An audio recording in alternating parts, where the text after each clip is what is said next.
if you'll welcome Sarah and Tom.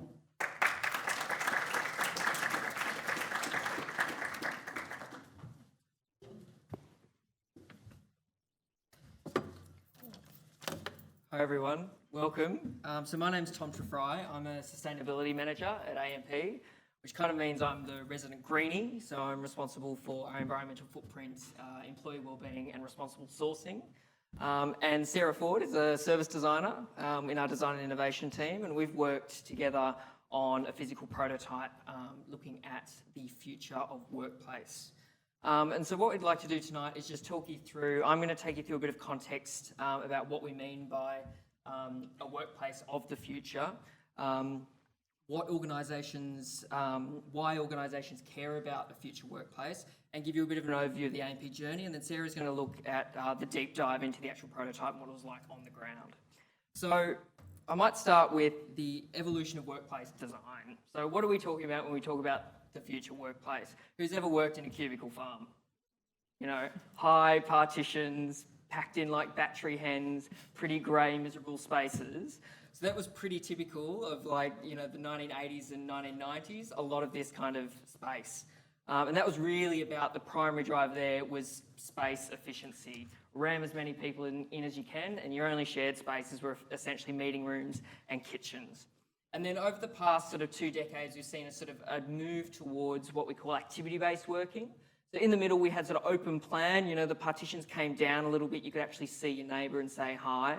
But when we talk about activity-based working, you may also have referred to as hot desking. What we're talking about is real variety and flexibility in the types of spaces that people can work in. So it's no longer just about the desk and a meeting room, it's about what are the breakout spaces, what are the huddle spaces, stand up, sit down, whiteboards technology, where can you actually do your best work?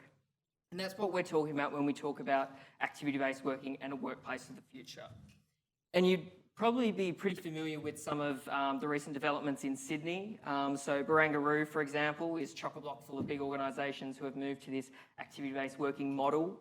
151 Clarence Street in Barrack Place is another recent development. And again, these are all about bringing new workplaces that really drive both space efficiency, employee experience and brand advocacy. And so these are the primary drivers that we look at when we consider the workplace of the future, and it's something that AMP has been very particular on.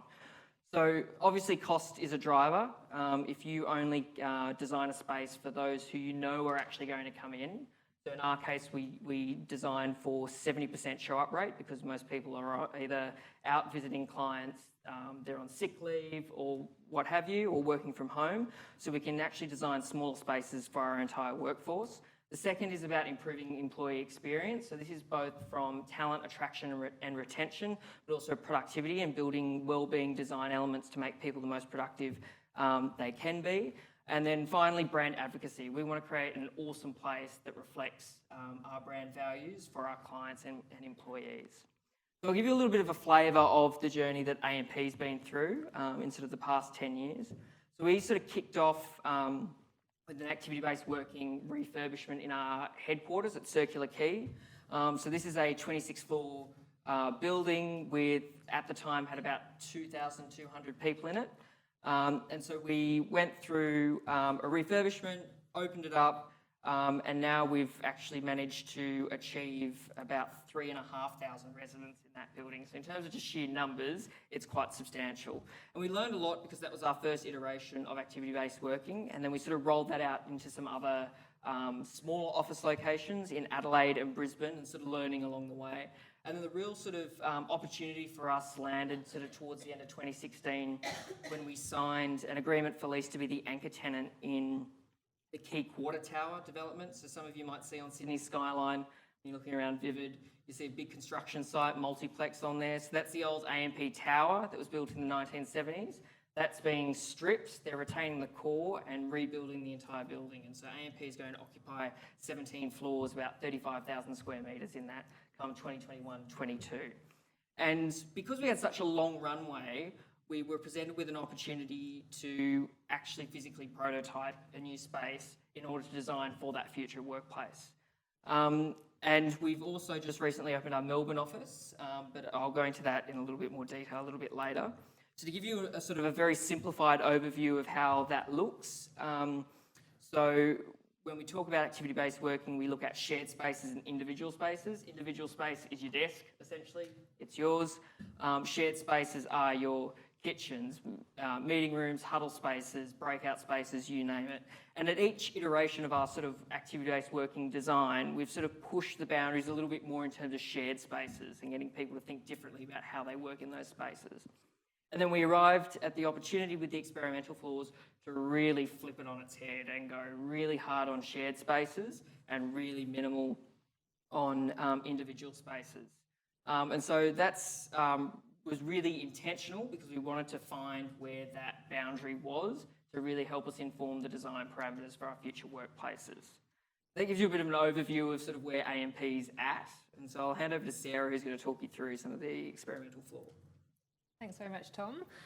So firstly, I guess just to kind of set the scene in terms of traditional way of designing a workplace for the future, and that would be, you know, we get a designer in, we get an architect, we get an interior designer. We often look for something, you know, that looks nice. Does it function well? Does it serve the purpose that it needs to, you know, make sure staff are happy? Not quite sure. So one of the sort of, you know, very clear visions that AMP had when starting this journey, and that was kind of born in 2016 when they had the vision, was to sort of AMP's commitment was to create a sustainable workplace and experience that improves the life of our people and inspires them to be and perform at their best. So that was really kind of the starting point and the springboard for why this project even began in the first place. So this is where I sort of stepped in, and they really wanted to find a different way to test and learn. And the mantra was to really adopt an experimental mindset. So we had 2 experimental floors within the 26 levels, and that on those floors there was about 350 staff in total.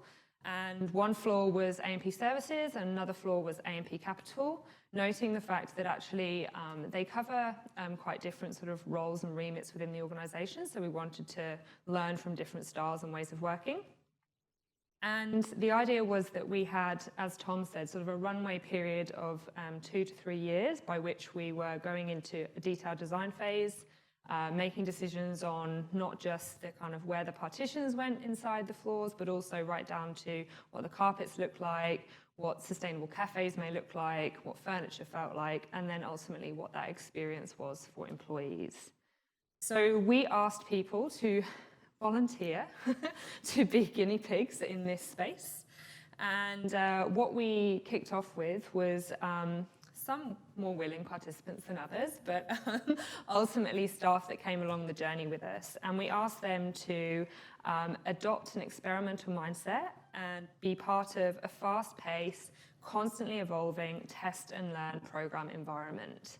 And that's where, as a service designer, I was working with experts such as Tom, as well as architects, interior designers, facilities management, so you name it, anything that goes into what makes a building work. That was sort of our multidisciplinary team bringing that together.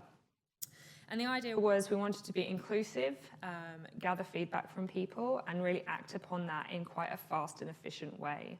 So these were just some of the pictures just that we had taken at the beginning of our experiment. Decisions were made as a sort of starting point to design, and that was by some of our experienced partners such as Free State and Hassel, who helped to come up with the initial concept designs. And what we did then over that period was adopt our internal design process, which is we call the FUDDY process, but essentially it's that sort of starting with a hypothesis and then understanding through learning and analysis, not just the the hard facts, which is what we've been used to sort of analysing before, whether that be employee survey data, but also actually spending time with staff, observations, contextual inquiries, etc. So it's really bringing a more human approach to research, because we were also residents of that floor, so we were wearing 2 hats. We were living and breathing the experience, as well as testing and learning as we went along.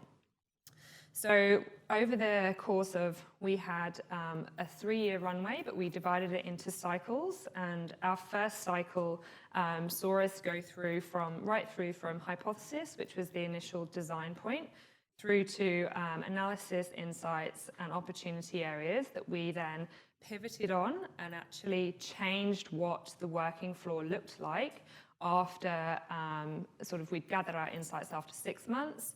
So if you think from January when the residents first entered the floor to June when we finished our learning phase for that group of residents, by within 2 to 3 months after that, we'd essentially drastically changed the floor from what it looked like. So we really pivoted in a very quick way. And that was largely due to this approach that we took and how we sought to learn those opportunities.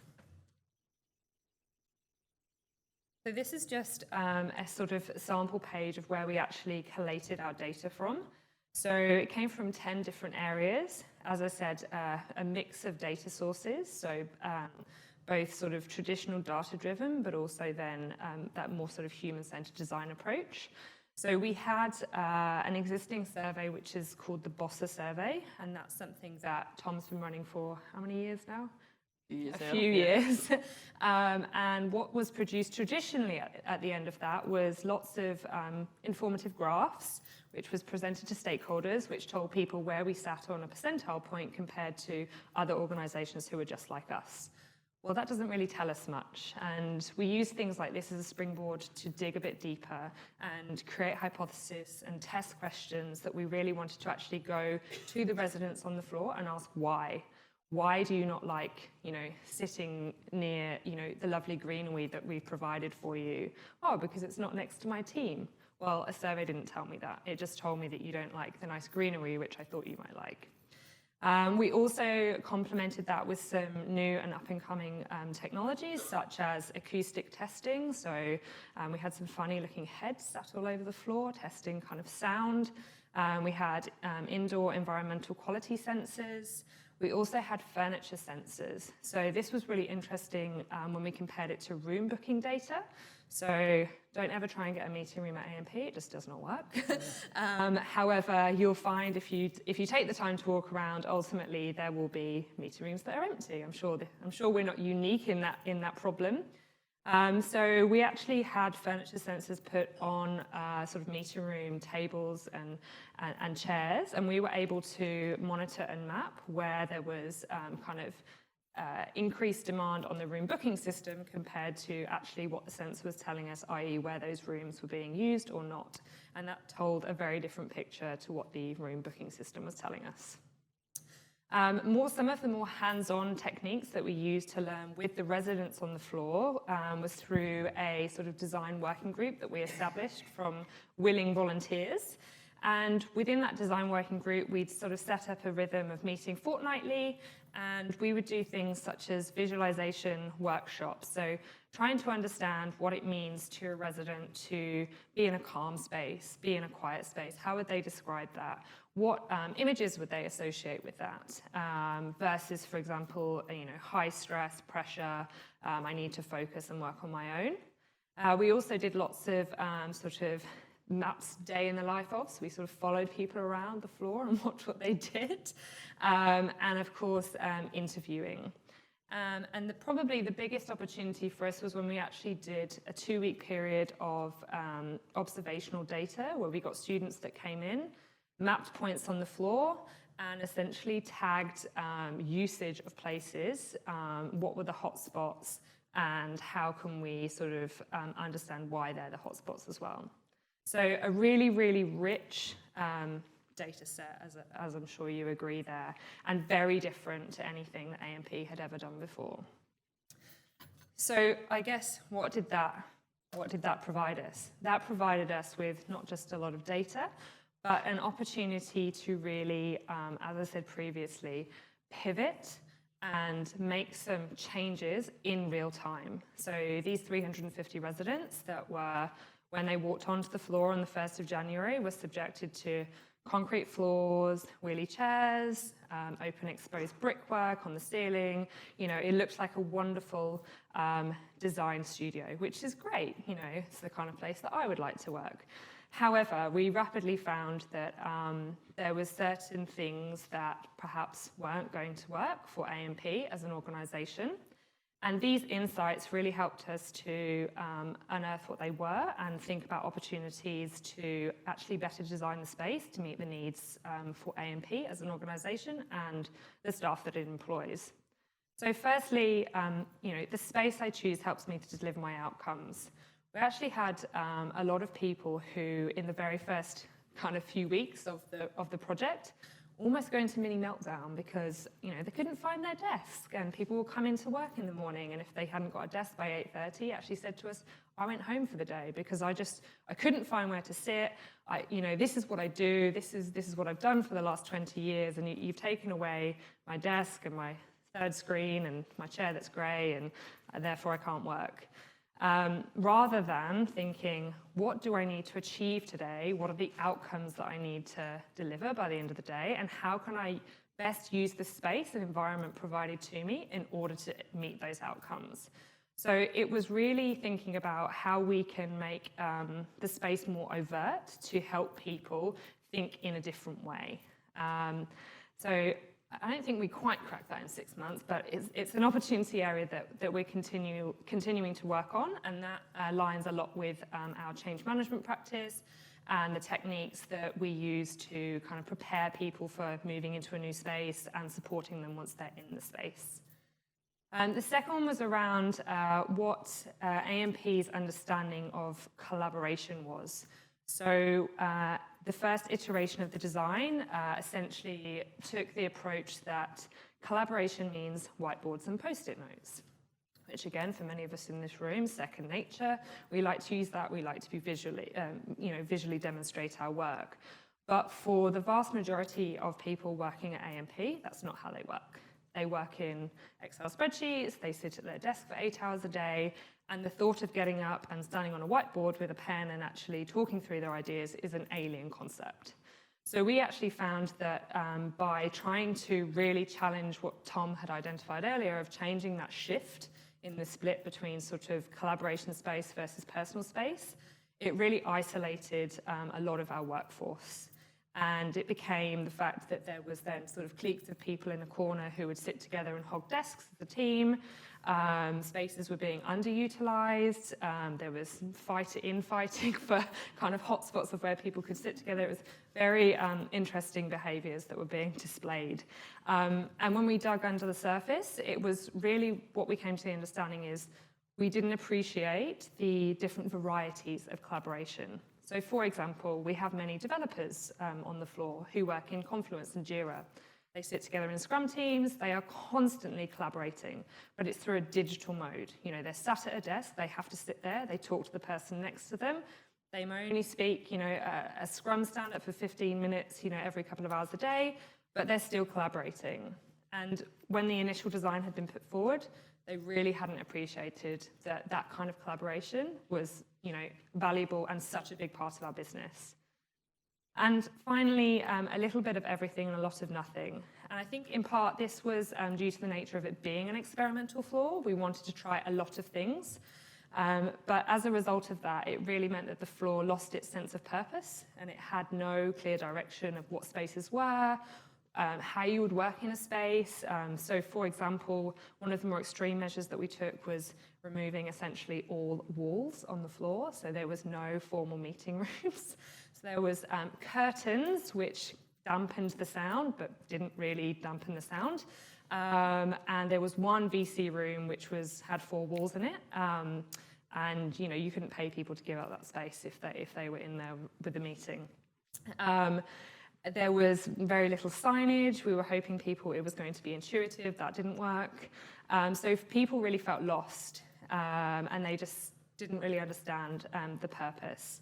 The result of that was there was a real lack in community spirit. People didn't sort of gel on the floor, even though most of the teams actually had worked together for some time.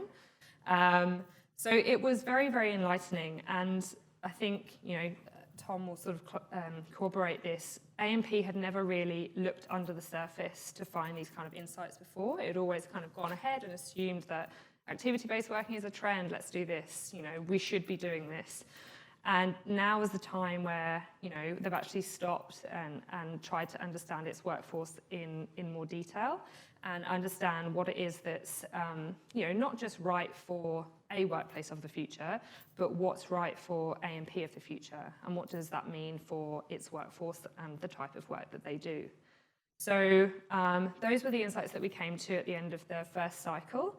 And I'm going to hand over to Tom now, who's going to show you actually what we did with those insights. So yeah, the first cycle was about 6 months, and then we had a bit of downtime while we started cycling people out of the floor and some new teams onto the experimental floor. And off the back of those insights, what we really wanted to play with was this idea of zoning by activity rather than by teams. So as Sarah described earlier, we had people being quite territorial about their team zoning and where they belong. And what we wanted to do was sort of rise above just the team level, but think at a sort of a higher divisional level and how people use space. And one of the key concepts we looked at is zoning based on activity and particularly noise. So the current sort of experiment that we're running is, we call it By Myself Come Together. And so that's basically zoning one half of the entire floor plate to be a library-like zone on one side to a very noisy, collaborative studio style. So kind of reflective of the analogy that we were using was the studio and the factory that exists at AMP, and to see if we can get that gradient of noise and activity across a floor. So to better respect, the introverts and those who like the sort of the quieter sort of spaces, and also those who are louder and like the visual collaboration. And another really exciting part is that we've partnered with the university to run an RFID tracking project. So we've asked volunteers to wear a small RFID tag on their security pass. It's completely anonymous, but it allows us to track their movement in real time across the floor, and that's the second image there below the floor plate there, as we can start pulling some heat maps and understanding how people are moving. And then we'll also get an understanding of how the teams are collaborating across those floor plates as well.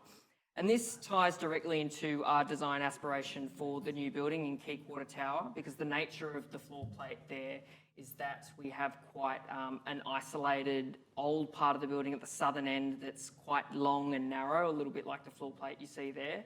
And then on the northern facade is this enormous atria that looks out over the harbour and that's connected by stairs. And so naturally, the building lends itself to being an introvert, extrovert kind of sort of design style. And so we're trying to reflect that here and really understand what that means, the teams, how they work, and what is the balance between, zoning by activity and also zoning by teams. Because naturally, we don't want to go to a complete hot desking model where, you have to rock up to the building and find your workstation. We certainly recognise the importance of being able to work closely with your teams and that sort of thing. But how can we provide that variety of space and sort of indoor environments to those teams that help them work optimally? That's a really exciting thing that we're currently working on. And then, as I mentioned earlier, we've just recently opened our Melbourne office. And so what we did there is we relocated about 1,000 employees from their old home, which had been their home for about 12 years, so quite dated, to a brand new development across the road, both for cost savings, but also bringing people together in a new way. And we're really able to adopt some of the findings out of our experimental floors and apply that directly in the design of Melbourne. So for example, we zone very deliberately based on activity and noise across the floor plate with deliberate buffer zones of built space to make sure that those active areas are sort of secluded from those quieter work areas that people really desire. We definitely didn't have any concrete and went for carpet. And we've also opened a new internal cafe there, which is run by a social enterprise down in Melbourne. And we've been able to apply some learnings around a keep cup system that we tried on the experimental floor to have a completely closed loop coffee cup system within the tenancy down in Melbourne. That gives you a bit of an insight as to both the long runway that we have in Key Quarter Tower to sort of 2021-22, but also some of the immediate actions we've been able to apply to another office. So I might leave it there and open up to questions. Jumped in quickly. Yeah, so I guess you can see why I said, let's just deal with this part. Katja, you get to start. Thanks. So I was working on site at CBA when they went through the transition from regular working to activity-based working, and it was a shit show on from the first day. And as they went through in the couple of months, because they had done that thing of, oh, we'll just cater for maybe 70% of the people who will turn up to work today. You would walk around the floor hunting for a place to sit. I'm interested as to, as you progress with this, how have you solved that? Because there is the floor isn't going to be 100% occupied. But also if you make it 70% occupied, you have that really shitty employee experience of going, I don't know where to sit today. I think I would concur with the analysis of what it turned out like. The first few weeks, the first few months were really, really difficult, very territorial. One of the more influencing factors of that was the fact that we actually hadn't been able to take staff up to the new floors before they started work, and that was due to being a building site. In fact, I think I went up 24 hours before staff did to see, and we sort of had our own little tour. So it was very difficult to kind of support them through change management and kind of tell them what to expect and kind of outline some of those behaviours. So we learned a lot in the first cycle, not just on the physical elements, but also on the behavioural elements as well, and how to pivot and change on that sort of change support model. One of the things that was really clear was around one thing that we tried with one of the teams was a visual kind of working from home or out of the office sort of roster. And that was sort of using them as a little community and actually saying, let's just be visual and present to say when we're in and out of the office. And if there's peaks and troughs with another team, how can we work together as a community on the floor? So not just, my team of 10 people versus that team of another 10 people. If everyone is, in the office on a Monday but out on a Wednesday, the patterns are never going to align. You're going to have that fighting for a desk. So firstly, making it transparent in the team, but then secondly, sharing that with the rest of the floor. So that kind of shared ownership of space and how to sort of accommodate others outside your team and just have an awareness. And I think by elevating that awareness, people were at least conscious to be able to make informed decisions. It's not solved for, but it's getting better. And I would just add too that it's quite interesting.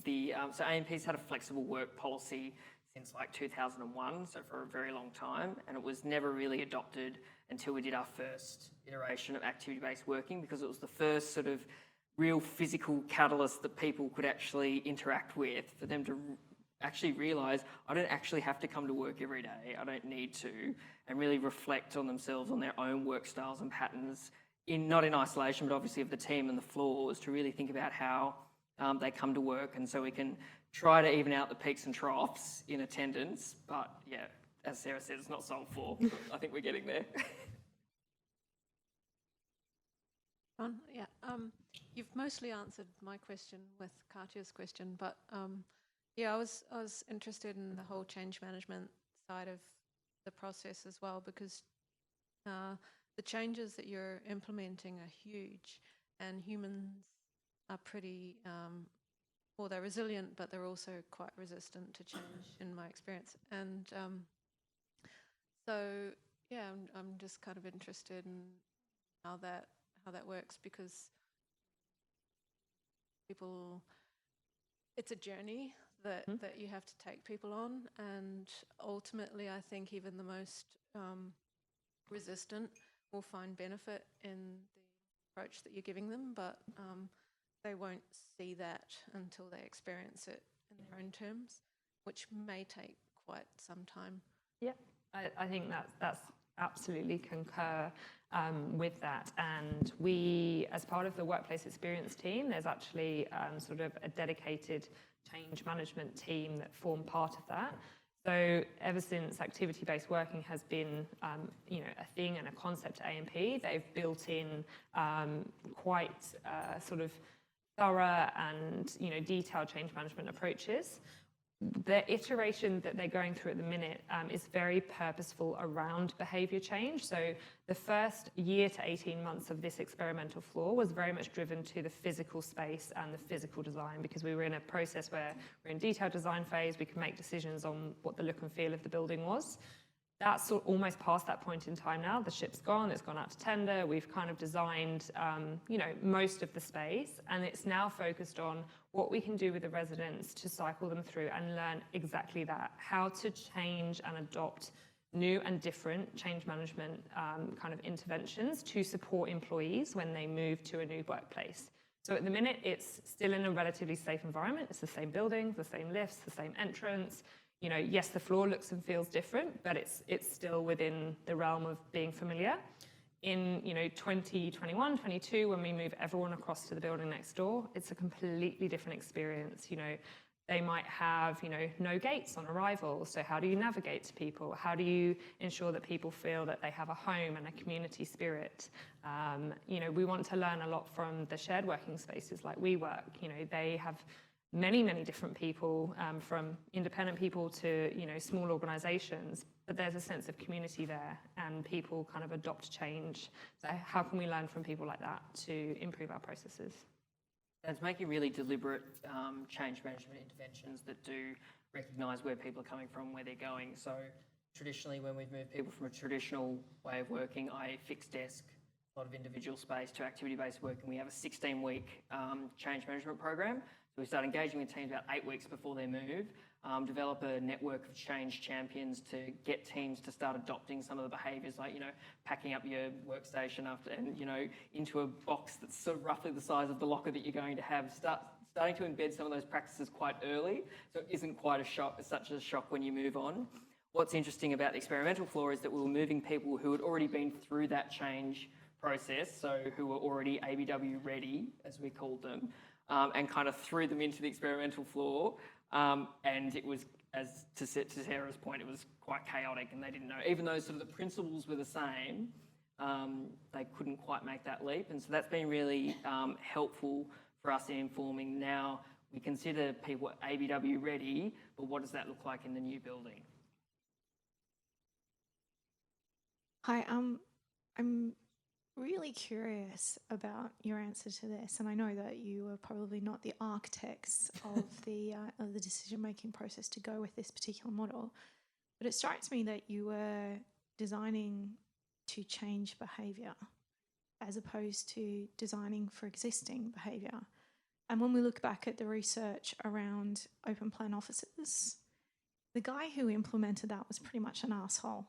He was like, I'm rolling this thing out, and yeah, it's awesome because I designed it and everybody should get on board, and this is the way we should do things. And it kind of strikes me as one of those decisions that's been made in the past that we've all just kind of, this is the way to do things. But is it? Because as humans, and I'm sorry I don't know your name, but your point earlier, we are resistant to change. We do like patterns, we do like routines, we do like the way we do things more normally, like as we've established those things. So is this the right solution? And this is more of a philosophical question, because as I said, I don't hold you accountable for the decision-making process that arrived at activity-based working, but should we be doing this to people? Should we be putting them in situations where, as an introvert, you're really, and you referred to it, I get in and I don't know where to work, so I'm just going to go home. Mm-hmm. Is that bringing your whole self to work? Is that being inclusive? Is that embracing inclusivity and diversity in the way that we work? I feel like that's actually imposing on our employees a framework that we have accepted as a given when perhaps it's not the thing. What's your view on that?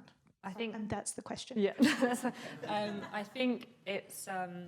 I concur. I think just to sort of put that out there, I think one of the struggles that we had when we embarked on this journey of learning what this experience meant for people was that we had come at it at, almost like a too late point in time. So the floor had been designed and the furniture had been procured, and it takes, 12 weeks to deliver from somewhere else in the world, and kind of the train has already left the station. So we walk in and we're like, okay, what can we learn from the situation that we've got?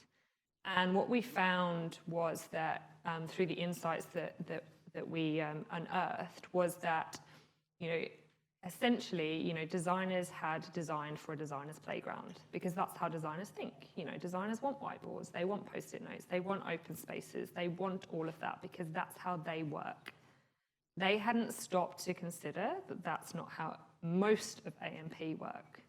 And to your point, it's very trendy, it's very cool, you see lots, this building, it's a wonderful building, but it is one of many in the Sydney landscape at the minute that is being, transformed for the new world. And what we learned was that actually we needed to be more reflective of what AMP was as an organisation, i.e. we're numbers people. That's the bread and butter of what we do. We're not a design agency. We're never going to be a design agency. So why don't we just own that and say, let's create a space that's more appropriate for what our business stands for. And yes, we can have fun areas and we can have beanbags in some spaces and, we can have sustainable cafes and all that wonderful thing. But we need to deliver the message that which is what we intended to do through this research, is that we have listened to our employees and recognise that this is your need, and we are adapting a space to, as best we can, suit that given the business drivers of cost efficiency, saving money, brand advocacy, etc. So, to the point of actually trying to change things and testing for this introvert versus extrovert, that was a very conscious decision. And in terms of the percentage of space on the floor, that was tried to map against what we thought would be a rough percentage split in the organisation of styles of work. So yeah, the building will be beautiful and it will have lots of cool features, but we hope with this little experiment that we've done in the grand scheme of things that some minor changes they definitely have been made. They definitely in the grand scheme of things. So, and maybe it's about design is it design for good and evil sort of thing. Like I think the example that I gave earlier, where it made people think more about how they can work flexibly and take advantage of some of those benefits. I think that's a great thing.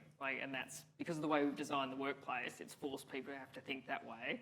And now flexible working is is a key component of our employee value proposition.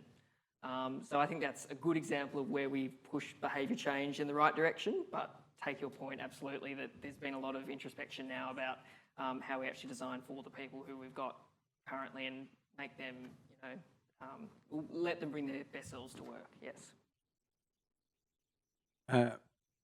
It's not really a question, but it's probably more an observation, but it follows on from what Lisa was saying, is that I won't use that word that you use, but I agree with you. What I might have missed, and if I have, I apologise, but when you had that slide up, then you had all those boxes and all the activity you went through. You don't have to show it now, but that one, yeah, that's awesome.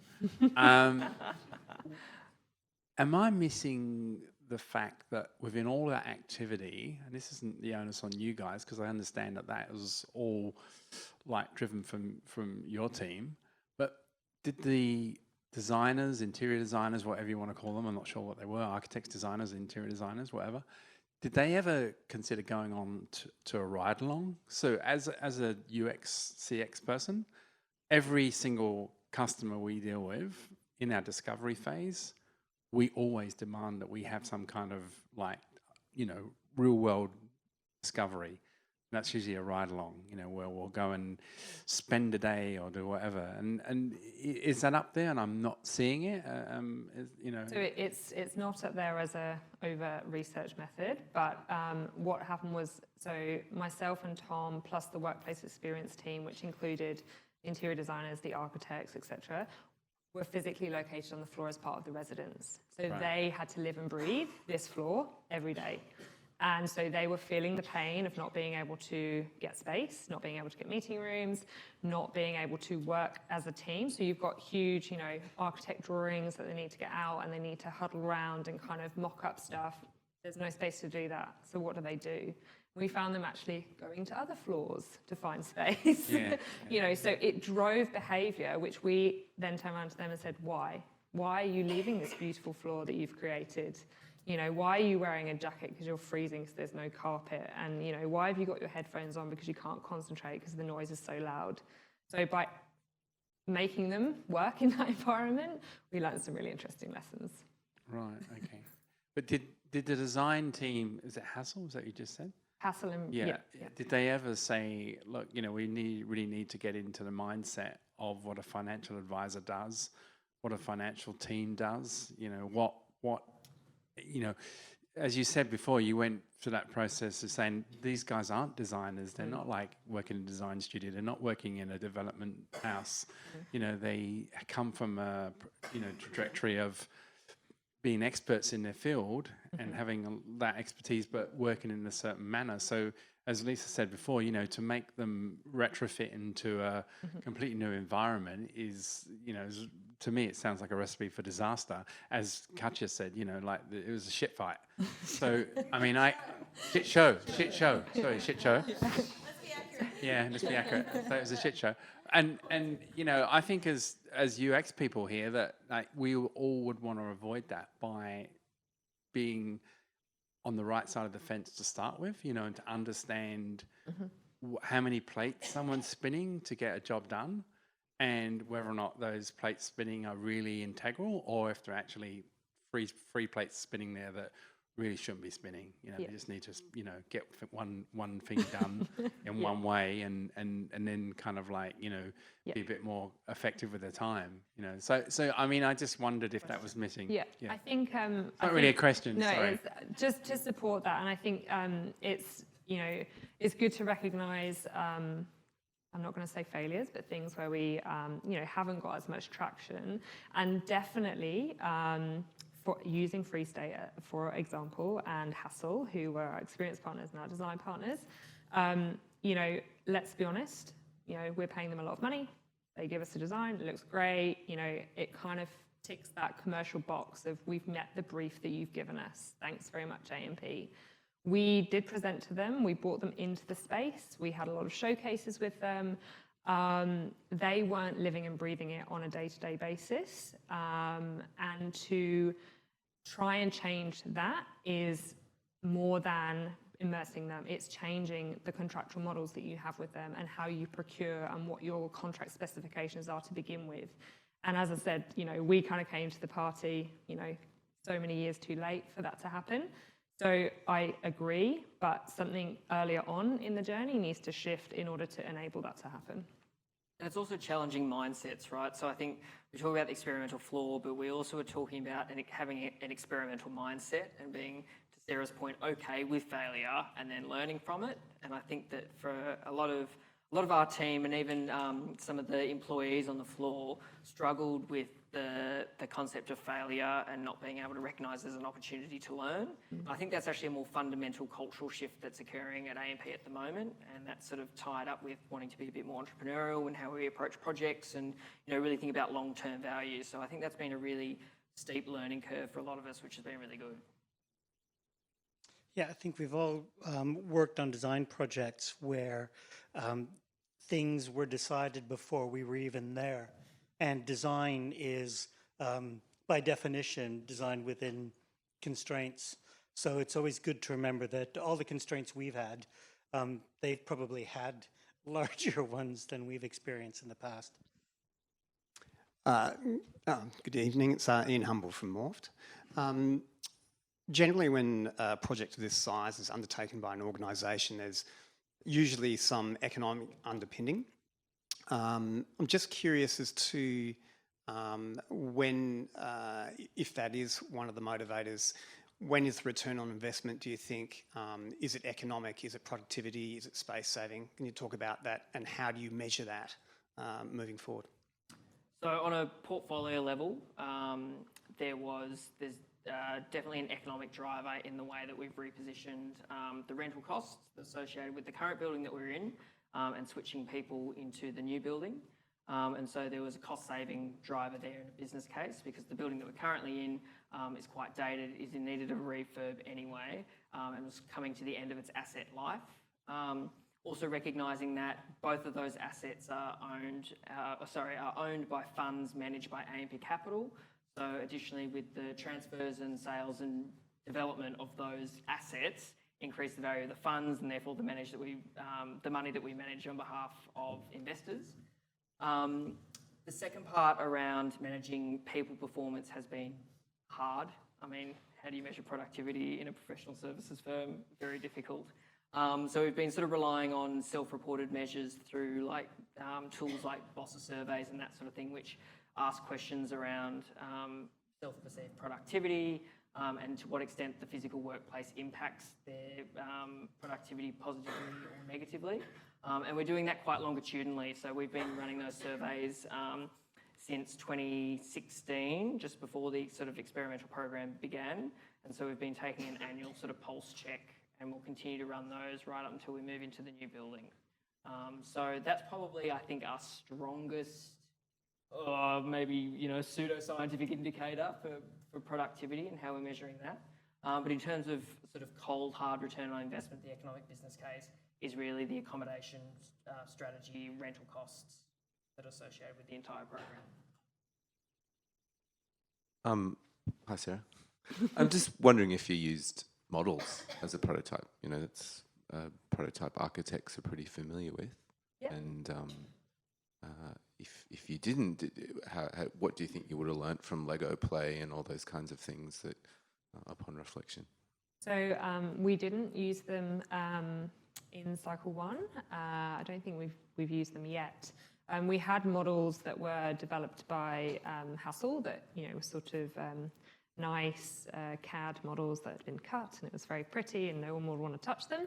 But we didn't actually have anything that was really interactive. And we learnt from that actually we potentially could have used that as a change management sort of technique in advance of going onto the floor. So when people, aside from the fact they couldn't actually physically get on there, how could we have created something, in a smaller dimension where you can actually kind of walk people through that and see, what it looks like. Do you turn left out of the lifts or right out of the lifts? Where's the kitchen? Where's the bathroom, etc. So we didn't use them, but it was definitely an opportunity that we sort of had missed and recognised that we could have done that going forward. I think one of the tensions we had around doing things in a low fidelity way compared to sort of, having furniture and moving it was that they wanted to, and I say they, so the design and the architects wanted the space to still look pretty. And this was a big tension that we came across along the whole journey. So we wanted to, for example, test the quiet to loud space a bit earlier on, and we just wanted to put big, thick cardboard partitions in between some of the desks just to delineate some of the space a bit more and kind of make, signs coming down from the ceiling in a way that was very cheap, easy, accessible. We had to get sign-off and approval for that. It didn't fly because it didn't match the look and feel of the floor. So we were constantly in this battle of, wanting to test in a very raw and organic way, but being told that didn't fit the brief and, it doesn't look aesthetically pleasing. And we had, because it was a new thing for AMP, we had a lot of senior stakeholders, a lot of clients that were coming onto the floor. On level 19, which was our AMP capital floor, we had the whole front of the floor looking out to the harbour was glass meeting rooms where we had all of our exec meetings. So it was very luxurious and on show. And they didn't want cardboard cutouts there. So, to Joe's point, we worked within the constraints that we had. But no, take your point.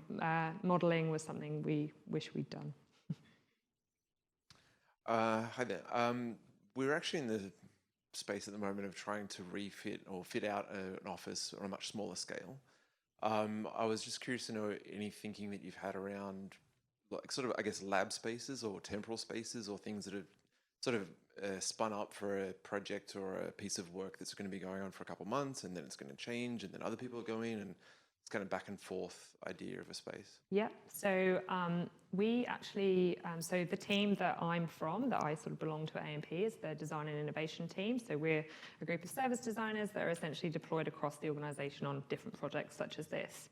Our home, for want of a better word, was supposed to also be on this experimental floor, and we do exactly that. You know, we come and go with different projects, we sit organically all over the organisation in the building, and we like to make mess and make space and move space and all that kind of stuff.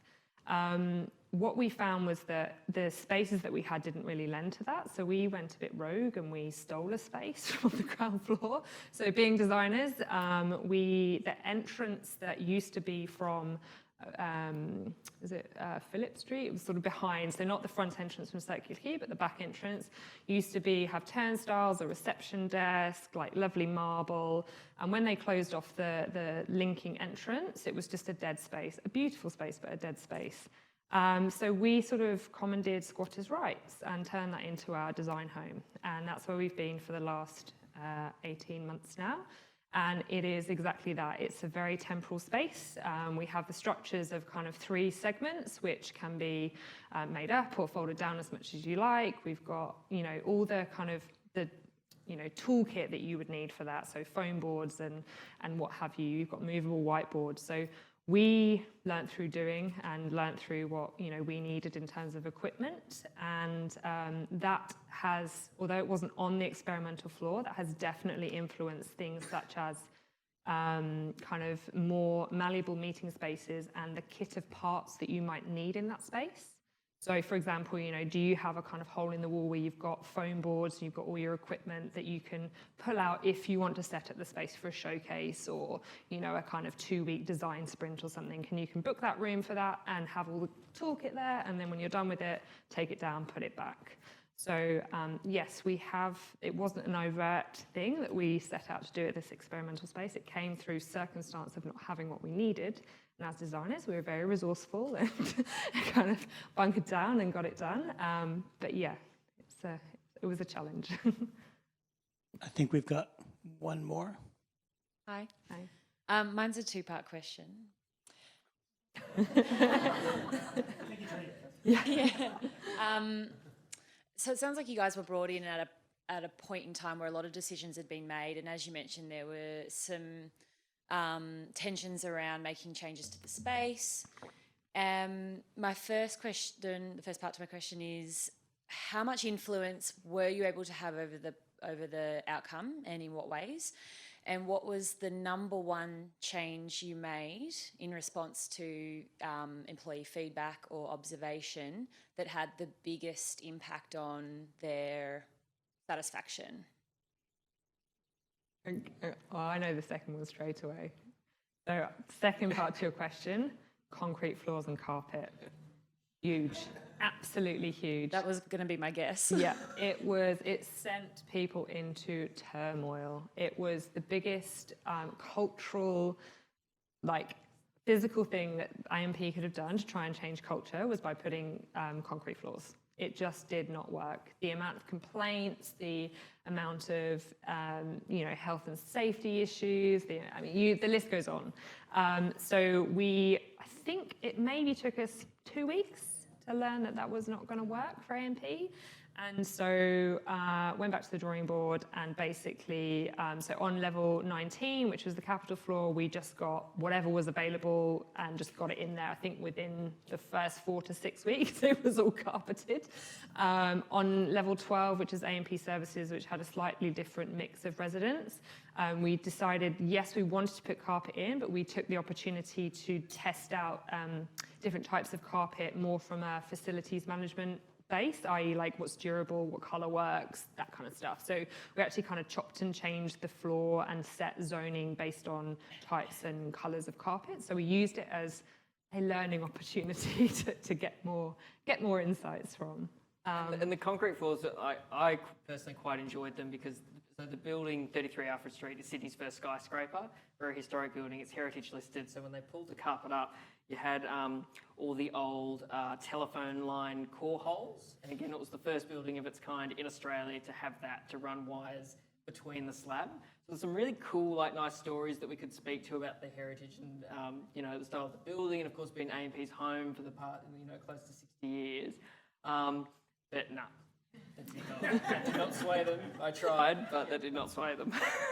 And to your first question around how much impact did we have, or what was our ability to change, I think having a consistent presence in steering committee meetings and sort of decision-making forums, whereby you had, you know, the tenant steering committee, so that's people who, you know, the landlord, the different tenants, the builders, etc. We were in that forum on a regular basis, so we were that voice of challenge and that voice of, you know, okay, you've just made this decision, why? We've heard that 350 residents have said they don't like concrete floors.